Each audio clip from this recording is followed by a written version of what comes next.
finalement, on réussit bien à jouer pendant la saison. Le dernier match à la maison, très important contre Douai et contre Aix-les-Bains. Voilà, moi je suis très content. Ce soir, c'est midi, on va jouer comme vraiment une équipe, tous ensemble. Voilà, si ça peut pas, on peut gagner très facilement. Le match n'était pas joué d'avance, ils devaient jouer leur peau puisqu'ils comptaient gagner les 3 derniers matchs pour pouvoir se sauver. On avait de la pression, moi je me suis imaginé le scénario catastrophe, je l'ai vécu, revécu, réveillé pendant la nuit. Je pensais qu'après notre impair à Noisy, on allait payer ça toute la saison et je me suis mis ça m'a martelé le cerveau et puis eux ont su réagir, on a fait une saison pleine à domicile, vraiment 2 visages, vraiment totalement différents, il faut se poser des questions là-dessus. Comment mieux voyager. Là, on a assuré l'avenir. C'est une bonne chose. Normalement, on devrait être en ligne pendant encore 2 ans. On continue à marquer l'histoire, on continue à vivre l'âge d'or du pays d'Aix-Natation.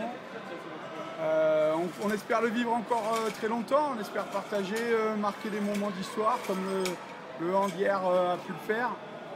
Nous, on est contents parce qu'on fait ça avec les produits maison et puis on espère inspirer et montrer la voie à d'autres encore et montrer que intégrer la formation c'est la plus belle des récompenses et c'est ce qui donne le plus de sens à nos actions.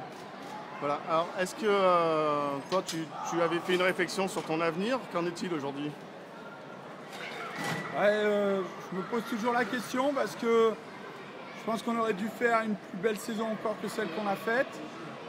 Je suis toujours le premier à me remettre en question, je me mets au centre du problème.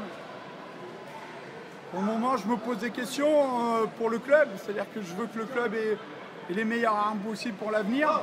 Il y a peut-être une certaine lassitude, il faut parler avec les dirigeants, il faut parler avec les joueurs.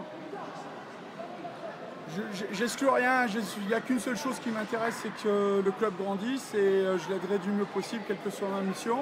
Si on estime que ma meilleure mission c'est l'équipe 1, je serai l'équipe 1. Mais il y a des choses à rebâtir aussi et j'ai fait des erreurs.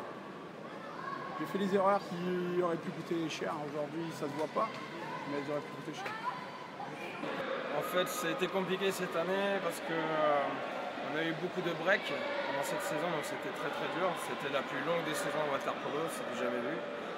Donc c'est difficile, mais au final on s'en sort bien à la fin. Normalement on est sauvé, donc ça fait vraiment plaisir.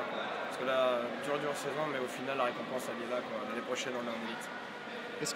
Qu'est-ce qu'il a manqué à cette équipe pour pouvoir faire mieux? Parce que justement vous aviez les armes pour faire mieux en début de saison. Je pense que c'est un tout en fait. Il y a eu des hauts et des bas, comme dans toutes les équipes, il y a des hauts et des bas. Maintenant, il nous a manqué peut-être un petit peu de chance, de réussite. Je me rappelle du match contre Nice, on n'est pas passé loin. À Noisy, on n'a pas été chanceux, on a mal joué. Plein de petits détails qui font au final toute la différence. On aurait pu être sauvé depuis 3-4 matchs déjà. Et donc ça c'est notre faute, mais bon l'équipe elle est jeune, manque d'expérience. Et c'est comme ça qu'on apprend, c'est en faisant des erreurs. Donc, mais bon au final on est content quand même. C'est une bonne saison. Bon toi, quel bilan tu peux tirer de ta saison personnellement? Comme tout, j'ai eu des hauts et des bas, j'ai été blessé, je reviens correctement, enfin, je suis assez content de ma prestation. Si j'ai pu aider l'équipe au mieux, je suis content. Moi je m'en moque de fait d'être bon personnellement, du moment que l'équipe gagne, c'est tout ce qui m'intéresse. Bon, on fait comme si c'était fini, mais en fait il reste 2 matchs. Même si c'est les gros, que bon, il y a 90% de chances de perdre. Il faut les jouer ces 2 matchs. Vous allez tenter un exploit? Si on est des compétiteurs, à Nice on essaiera de faire quelque chose, il leur manquera quelques joueurs. Donc pourquoi pas. Et après Montpellier, moi c'est un rêve de gagner les équipes comme ça, donc on jouera à fond les matchs quand il arrive, c'est sûr. Mais on n'aura pas de pression. C'est peut-être justement pour ça qu'on a fait une bonne perf contre Nice, parce qu'on a joué sans pression. Et après quand le résultat il est serré, on pense qu'il y a une seule chose, c'est de gagner, d'essayer de battre les gros. C'est ce qui fait. C'est la beauté du sport aussi. Mais on ne va pas se laisser faire, c'est clair.